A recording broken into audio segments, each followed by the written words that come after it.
મોટામાં મોટું સિટી એવું કહેવાય છે કે અયોધ્યા પહેલા એક નાનું એવું ગામડું જ હતું, અત્યારે હવે વિશાળ એવું સિટી બનશે.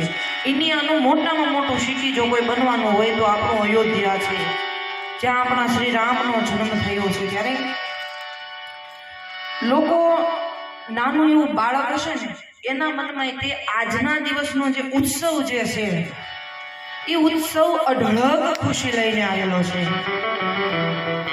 કારણ કે વર્ષના હવે આપણે બે તહેવાર એવા થશે શ્રી રામચંદ્ર ભગવાનના, એક તો રામનવમી, અને આ દિવસને પણ લોકો ભૂલશે નહીં.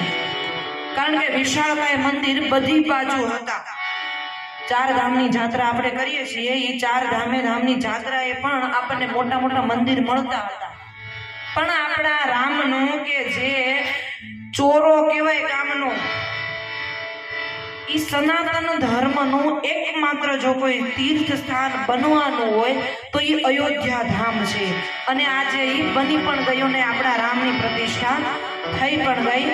અને એવી ભીલડી જ્યારે લખતી હોય ત્યારે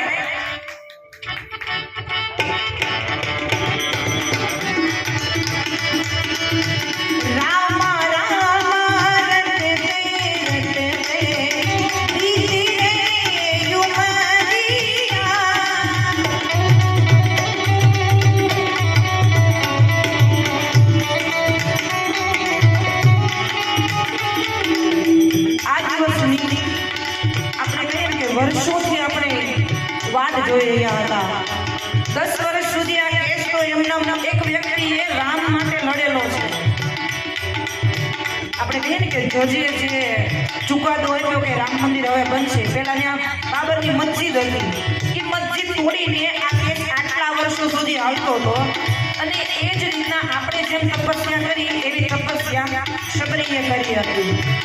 એટલે મને યાદ આવી રામ